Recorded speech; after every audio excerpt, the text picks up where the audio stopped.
नमस्कार दोस्तों, मैं मारम सिंह मौर्य और आज फिर एक यमुना खातर में एक नोटिस आया है डीडीए की तरफ से, और जो कि 1920 के लिए जागरूक किया है लोगों के लिए कि अपना सामान जो हटा लीजिए, क्योंकि 5 जुलाई को अतिक्रमण किया गया था डीडीए की तरफ से, जो कि उच्च न्यायालय यानी high court, Delhi high court का ये आदेश था कि आप ये यहाँ से हटा लीजिए। और उसमें जो नोटिस जारी किया गया था हाई कोर्ट की तरफ से, उसमें मेंशन किया गया था कि जो यमुना खादर में जो झुग्गियाँ टूटी है उनके लिए रैन बसेरा उपलब्ध कराए गए हैं, वो रैन बसेरा में जाकर शरण ले सकते हैं।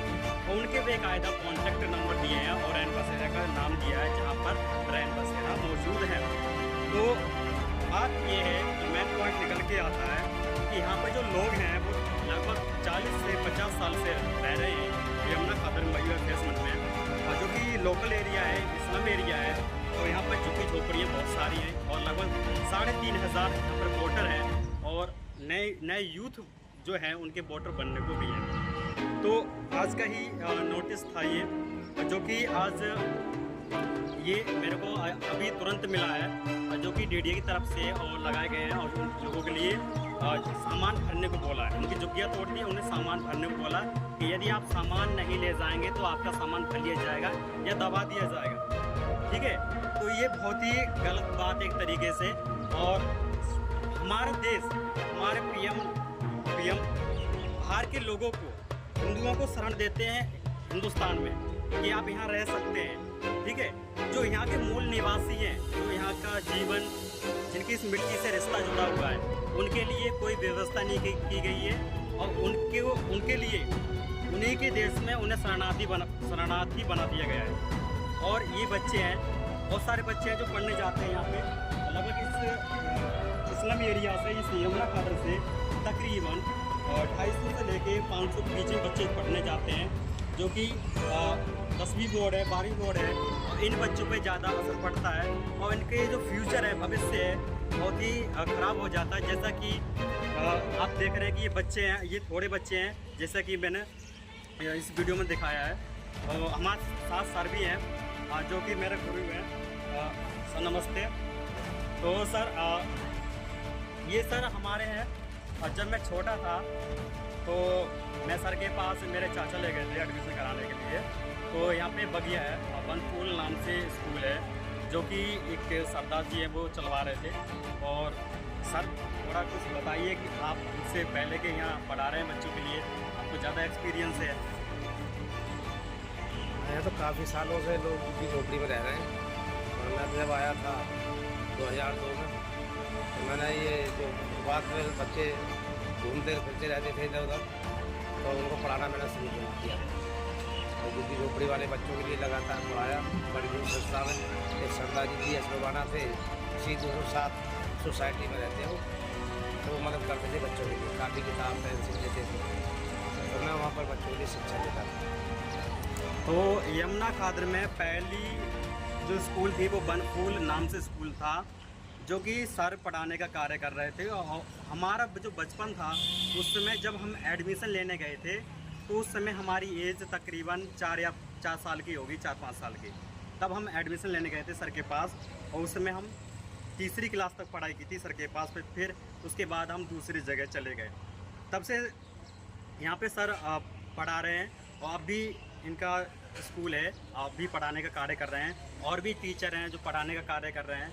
और सर ये बताएं, पहले ऐसी झुग्गियाँ टूटती थी इस तरीके से जो अब है, पहले में क्या अंतर है? झुग्गियाँ नहीं टूटती थी पहले, तो बाढ़ आती थी तो पानी भी इतना नहीं आता था, बहुत कम पानी आता था, खेतों में आ जाता बस, उसके बाद लोग अपने स्थान पहुँच जाते थे। और अब जो है कि इस तरीके से झुग्गियाँ तोड़ी हैं कि लोगों के घर बेकार कर दिए, रहने के लिए जगह नहीं, सामान भी नहीं निकाल पाए लोग, बहुत बुरी तरह से झुग्गियाँ तोड़ी हैं। और इनकी कोई व्यवस्था न की दिल्ली सरकार ने, ना ही केंद्र सरकार ने, जबकि ये भारत के मूल निवासी है, इनके लिए व्यवस्था होनी चाहिए, सरकार को व्यवस्था करनी चाहिए, क्योंकि ये 50 साल से यहाँ लोग रह रहे हैं। मैं ही यहाँ से कम से कम 2002 से लगातार रह रहा हूँ यहाँ पर, इन बच्चों की सेवा कर रहा हूँ। तो और लोग मेरे से आने से पहले से लोग रह रहे हैं, 20-25 साल पहले से, लगभग 50-60 से लोग यहाँ पर रह रहे हैं। तो सरकार के लिए सोचना चाहिए कि भाई ये गरीब मजदूर कहाँ जाएंगे, इनके लिए भी व्यवस्था करनी चाहिए, क्योंकि ये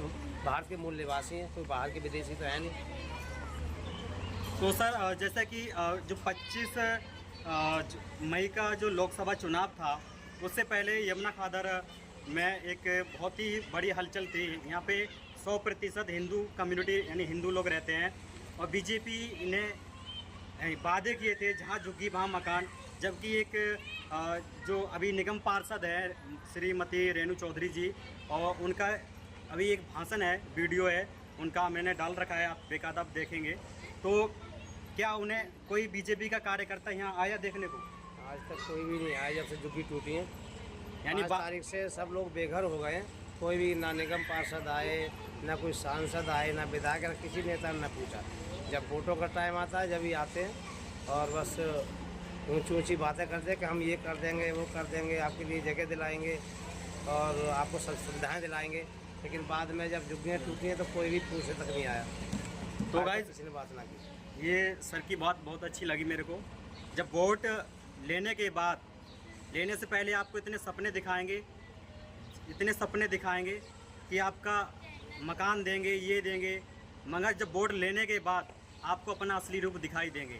5 साल तक ये जनता झेलती रहेगी, ठीक है। उससे पहले वोट मई का जो चुनाव नहीं हुआ था लोकसभा का, उससे पहले बड़े बड़े वादे हो रहे थे कि आपको मकान देंगे, आप हिंदू हो, ठीक है। इस तरीके से भड़कला कर लोगों को इनका वोट ले लिया गया, और लोगों यानी कोई उनकी तरफ से इनके लिए कोई आवाज़ उठाने को नहीं आया कि इनके लिए कहीं रहने की व्यवस्था की जाए, मकान की व्यवस्था की जाए, इनके बच्चे कहाँ पढ़ेंगे, इन बच्चों का भविष्य क्या होगा, ठीक है। तो इस तरीके से सो गाइस मिलते हैं एक नए वीडियो में, फिर कल मिलेंगे। नमस्कार दोस्तों, मैं मारम सिंह मौर्य, और आज फिर एक यमुना खादर में एक नोटिस आया है डीडीए की तरफ से, और जो कि 1920 के लिए जागरूक किया है लोगों के लिए कि अपना सामान जो हटा लीजिए, क्योंकि 5 जुलाई को अतिक्रमण किया गया था डीडीए की तरफ से, जो कि उच्च न्यायालय यानी high court, Delhi high court का ये आदेश था कि आप झुग्गियाँ यहाँ से हटा लीजिएगा। और उसमें जो नोटिस जारी किया गया था हाई कोर्ट की तरफ से, उसमें मेंशन किया गया था कि जो यमुना खादर में जो झुग्गियाँ टूटी हैं उनके लिए रैन बसेरा उपलब्ध कराए गए हैं, वो रैन बसेरा में जाकर शरण ले सकते हैं, और उनके बेकायदा कॉन्टैक्ट नंबर दिए हैं और रैन बसेरा का नाम दिया है जहाँ पर रैन बसेरा मौजूद हैं। तो बात ये है, जो मेन पॉइंट निकल के आता है कि यहाँ पर जो लोग हैं वो लगभग 40 से 50 साल से रह रहे हैं यमुना खादर मयूर फेसमन में, और जो कि लोकल एरिया है, इस्लाम एरिया है, और यहाँ पर झुग्गी झोपड़ियाँ बहुत सारी हैं, और लगभग 3,500 यहाँ पर वोटर हैं, और नए यूथ जो हैं उनके वोटर बनने को भी हैं। तो आज का ही नोटिस था ये, और जो कि आज ये मेरे को अभी तुरंत मिला है, और जो कि डीडीए की तरफ से और लगाए गए हैं, और उन लोगों के लिए सामान भरने को बोला है। उनकी झुग्गियाँ तोड़ दी, उन्हें सामान भरने को बोला कि यदि आप सामान नहीं ले जाएंगे तो आपका सामान भर लिया जाएगा या दबा दिया जाएगा, ठीक है। तो ये बहुत ही गलत बात एक तरीके से, और हमारा देश, हमारे पीएम बाहर के लोगों को, हिंदुओं को शरण देते हैं हिंदुस्तान में कि आप यहाँ रह सकते हैं, ठीक है। जो यहाँ के मूल निवासी हैं, जो यहाँ का जीवन, जिनकी इस मिट्टी से रिश्ता जोड़ा हुआ है, उनके लिए कोई व्यवस्था नहीं की गई है, और उनके लिए उन्हीं के देश में उन्हें शरणार्थी बना दिया गया है। और ये बच्चे हैं, बहुत सारे बच्चे हैं जो पढ़ने जाते हैं यहाँ पे, लगभग इस इस्लामी एरिया से, इस यमुना खादर से तकरीबन 250 से लेके 500 के बीच में बच्चे पढ़ने जाते हैं, जो कि 10वीं बोर्ड है, 12वीं बोर्ड है, और इन बच्चों पे ज़्यादा असर पड़ता है, और इनके जो फ्यूचर है, भविष्य है, बहुत ही ख़राब हो जाता है। जैसा कि आप देख रहे हैं कि ये बच्चे हैं, ये थोड़े बच्चे हैं, जैसा कि मैंने इस वीडियो में दिखाया है। हमारे साथ सर भी हैं, जो कि मेरे गुरु हैं। सर नमस्ते। तो सर ये सर हमारे हैं, और जब मैं छोटा था तो मैं सर के पास मेरे चाचा ले गए थे एडमिशन कराने के लिए। तो यहाँ पे बगिया है, और बनफूल नाम से स्कूल है, जो कि एक सरदार जी हैं वो चलवा रहे थे। और सर थोड़ा कुछ बताइए कि आप हमसे पहले के यहाँ पढ़ा रहे हैं बच्चों के लिए, आपको ज़्यादा एक्सपीरियंस है। यहाँ तो काफ़ी सालों से लोग झुग्गी झोपड़ी में रह रहे हैं, और मैं जब आया था 2002 में।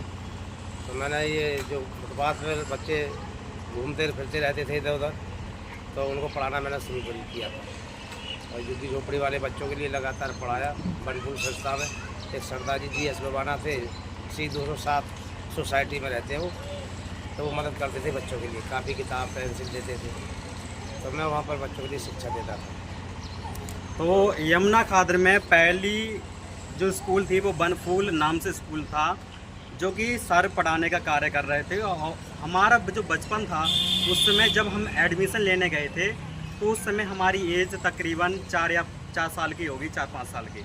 तब हम एडमिशन लेने गए थे सर के पास, और उस समय हम तीसरी क्लास तक पढ़ाई की थी सर के पास। फिर उसके बाद हम दूसरी जगह चले गए।